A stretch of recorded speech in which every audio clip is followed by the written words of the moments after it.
Voilà ce que je voulais vous dire. Je vais répondre à quelques-unes des questions. Je regarde, il faut que je sois sérieux. Je vais répondre à quelques-unes des questions. Je ne sais pas si j'ai réponse à tout, je n'ai pas toujours réponse à tout. Comment aider ou accompagner une personne très âgée qui voit un de ses proches beaucoup plus jeune être victime de la maladie, l'accident ou décédé? En l'écoutant. En l'écoutant. Rien d'autre à faire. Comment aider une jeune maman qui découvre son enfant handicapé en l'écoutant? Si vous étiez soignant, il faudrait faire des choses. Mais vous n'êtes pas soignant, moi non plus. Ça ne veut pas dire que c'est facile d'écouter dans la détresse. Et c'est vrai que combien de petits vieux ou petites vieilles m'ont dit « mais c'est pas normal, ma petite fille, elle est morte ». Ah oui, je vous ai pas dit que c'était normal. J'écoute pas parce que c'est bien ce qu'il faut. J'écoute parce qu'il faut écouter. Et que ça permet à l'autre de dire des choses. Dans l'arc-en-ciel d'expérience, la plus difficile pour moi est celle de l'accompagnement de la fin de vie. Il aurait dit que c'était la plus facile, ça pourrait étonner. Et aussi la plus surprenante, tant elle rapproche tout être humain de Dieu. Ça, c'est une question de foi, et j'ai vu beaucoup de gens vers la fin de vie qui ont douté. Comment poursuivre la communication en confiance avec ceux qui perdent un peu d'entendement, sinon par la prière? Ben oui, vous priez. J'espère bien que ce qui nourrit notre existence, c'est la prière, c'est évident. Ce qui nourrit la vie d'équipe, c'est la prière, c'est évident. Et c'est pas sûr que l'autre, il ait envie de prier. Et j'ai pas à faire ce qui me plaît, j'ai à faire en fonction de l'autre. Alors si l'autre me dit, vous voulez pas prier un peu avec moi? Bien sûr qu'on va prier. Mais c'est pas sûr que l'autre l'utilise. Y compris si l'autre est une religieuse ou un curé. Je dois prendre l'autre là où il en est et tel qu'il est, et non pas tel que je voudrais qu'il soit. On amène un muet à Jésus et Jésus lui redonne la parole. Des gens qu'on visite ne s'expriment pas, mais est-ce qu'on leur donne la parole? Je souris, parce que si vous ne leur donnez pas la parole, il vaut mieux que vous démissionniez. Vu tout ce que j'ai dit, si vous ne donnez pas la parole aux gens que vous allez visiter, vous êtes des représentants en savonnette.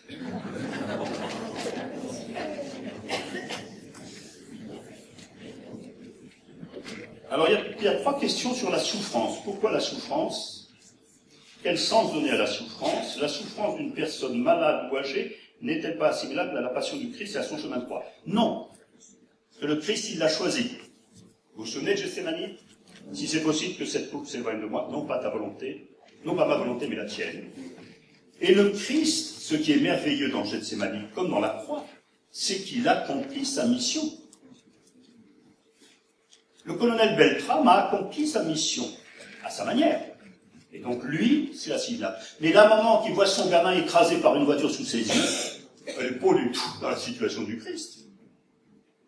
C'est-à-dire que la plupart des souffrances que nous accompagnons sont des souffrances subies qui n'entrent pas du tout dans une logique de mission et qu'on ne peut immédiatement assimiler à celle du Christ. La souffrance du Christ, c'est la souffrance qui est l'accomplissement d'une mission. Et c'est pour ça que sa souffrance est rédemptrice. C'est que c'est l'accomplissement d'une mission. Mais quand vous dites à une femme qui hurle dans l'accouchement que sa souffrance est rédemptrice, vous vous foutez de sa figure. Et je suis poli. C'est-à-dire que ce qui est vrai du Christ, parce qu'il accomplit sa mission jusqu'au bout, ne peut pas être transposé à toute souffrance. Oui, aux souffrances qui accomplissent une mission. Oui. Mais énormément de souffrances ne sont pas des accomplissements de mission. Ça, je peux vous le garantir. Alors oui, il y a une question aussi qui m'a fait sourire. Sourire. De quelle rencontre parle-t-on? La rencontre avec la personne visitée ou bien la rencontre avec le Seigneur Jésus? Mais t'as dit que c'est la même chose. C'est-à-dire que moi, je ne rencontre pas Jésus au téléphone. C'est mon téléphone portable, là, mais je n'ai pas de numéro. Hein. Donc, je ne peux rencontrer Jésus qu'en rencontrant, ce que je l'ai dit tout à l'heure, des gens dans ce visage qui rencontre un autre visage. J'étais malade et vous m'avez visité. J'étais en prison et vous êtes venu juste à moi. Comment proposer le sacrement des malades à des patients? Il faut le proposer à bon escient. Proposer le sacrement des malades à des gens qui vous ont dit qu'ils étaient cathos. Minimum.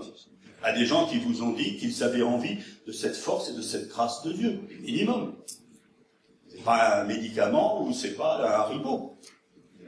Donc c'est vrai qu'il faut qu'il y ait une demande pour que je puisse dire, si vous voulez, alors même s'ils ne disent pas sacrement des malades, hein, mais dire, si vous voulez, l'Église a un sacrement pour donner de la force dans la traversée de la maladie.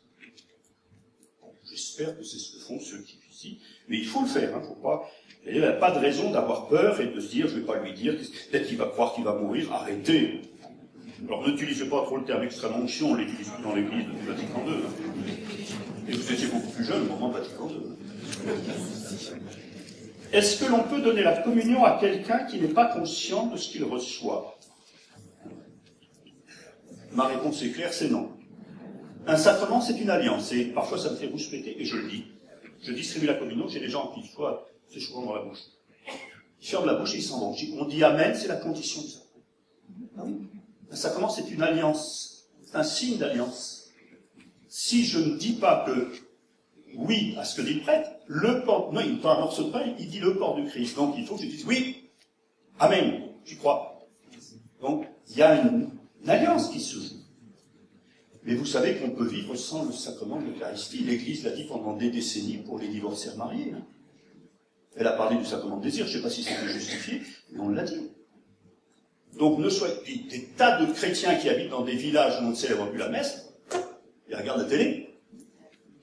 Donc de fait, c'est ma position et je la partage.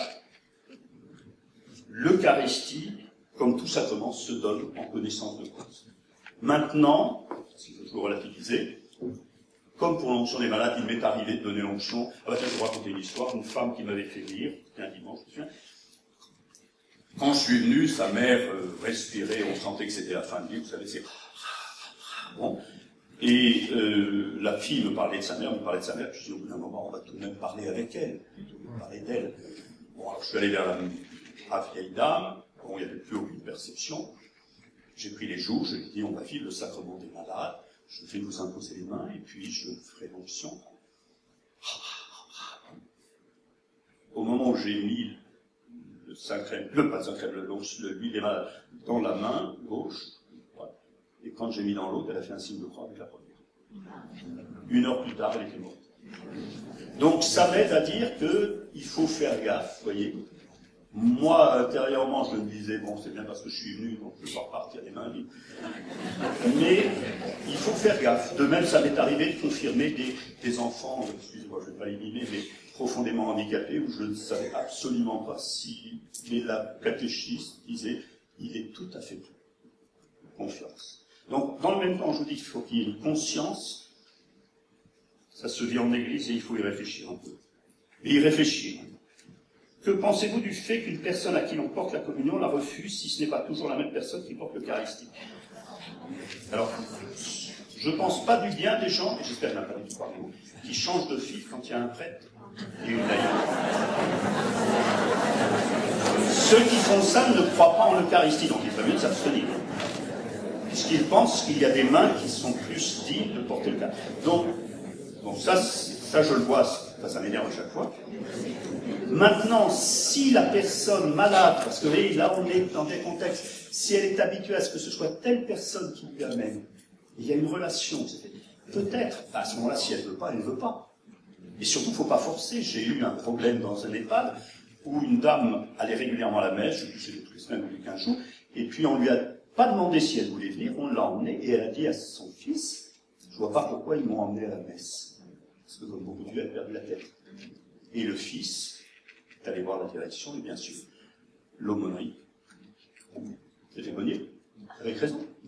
On n'emmène pas quelqu'un qui n'a pas demandé. Qu'est-ce que c'est cette secte qui récupère des gens pour leur faire participer à l'Eucharistie? Une personne en fin de vie, pendant son temps d'hospitalisation, ne voulait pas entendre parler de religion, ni de visite, ni d'aumônier. Au moment d'une hémorragie, je lui fais comprendre qu'il va partir. Au dernier moment, il fait un signe de croix. Tant mieux qu'il ait fait un signe de croix. J'espère que vous ne lui avez pas dit qu'il va partir pour qu'il fasse un signe de croix. J'espère que c'est dans une très grande gratitude, dans une très grande attention, que vous lui avez dit, peut-être avec raison, parce que c'est pas idiot de dire aux gens, de ne pas être en déni, de dire aux gens, vous savez, il n'y en a peut-être plus pour très longtemps. Mais je dis pas ça pour dire, faut vous réconcilier avec Dieu, sans quoi c'est l'enfer. Hein. N'entrez pas dans ce schéma-là, on l'a vécu pendant pas mal la guerre. Ne pourrait-on faire un rapprochement entre l'écoute, le silence et la parole avec un malade, avec ce que Jésus dans la Passion, parole, silence, silence, silence, Dieu ne prêche pas. Un moment dans la Passion, il semble se taire et semble se remettre à parler en croix. D'ailleurs, le centurion. Là, je comprends pas la question. La parole est toujours une parole dans le silence. C'est comme en musique, le silence est premier. Le silence porte les notes, le silence porte la parole. Et c'est pour ça que quand on est, tout à l'heure on l'a dit, dans un travail de relecture, il faut beaucoup de silence pour qu'il y ait du poids aux paroles. Autrement, c'est du bavardage, et c'est les débats de la télé, vous savez, personne ne s'écoute. Donc c'est vrai que le poids des paroles tient au poids du silence. Et qu'il ne faut surtout pas toucher une gêne par le silence. Comment ce souci des malades et des personnes âgées peut se traduire dans la communauté paroissiale? J'espère, que vous informez la communauté paroissiale que vous découvrez des pépites extraordinaires chaque jour ou chaque semaine. J'espère que vous cherchez à ce que des gens de la communauté paroissiale participent à votre service auprès des personnes malades, handicapées ou très âgées. Et j'espère que vous reconnaissez le travail qu'elles font. Parce qu'il y a des tas de gens qui ne sont pas avec vous, mais qui font la même chose, soit individuellement, soit tous les professionnels. Tous les professionnels de santé sont des bons samaritains. On ne leur dit pas assez. Ils en font bien plus que nous. Alors vous dites qu'ils sont payés, pas un problème, ils le font. Donc ils participent à l'œuvre de Dieu. Ah tiens, c'est la dernière. Zachée, il avait une attente que Jésus connaissait. Alors là, c'est Jésus qui a dû vous le dire. Moi j'avoue que Jésus, je ne sais pas du tout ce qu'il savait de la Cananéenne. Et je ne pense pas du tout que Jésus ait fait un piège en disant « je vais lui dire une vacherie pour voir si elle a la foi ». Vous relirez certains conciles, entre autres de Chalcédoine, qui nous disent qu'il est vraiment homme et vraiment Dieu. Je ne sais pas ce que c'est vraiment Dieu, mais vraiment homme, c'est pas tout savoir et piéger les gens. Et donc Jésus était en vérité dans sa relation avec Zachée. Quand il lui dit « il faut que j'aille déjeuner chez toi », il n'a pas prévu tout un truc. Il ne sait pas ce que va dire Zachée. Ou alors tout ça est démonté, ça ne vaut plus rien. C'est qu'une rencontre. De même avec la Cananéenne, moi je ne crois pas du tout, il ne me l'a pas dit, mais je ne crois pas du tout que Jésus se disait « je vais la piéger, celle-là, tu vas voir, je vais lui faire le coup des petits chiens ». Moi je crois et je trouve ça merveilleux que Dieu, en Jésus-Christ, a été merveilleux. De même que quand, en Luc 10, les disciples reviennent de mission, vous savez, Jésus exulte de joie. Père, je te rends grâce, ce que tu as caché aux sages et aux savants, tu l'as révélé aux tout petits. Là, il rend grâce, il ne l'avait pas préparé, il ne s'est pas dit, vous voyez, il n'interprète pas un rôle d'homme, il s'est incarné. Donc il n'avait pas prévu, quand ils reviendront, je leur ferai le coup des tout petits. Il exulte de joie parce que Dieu exulte de joie devant le travail des disciples et devant votre travail. Merci.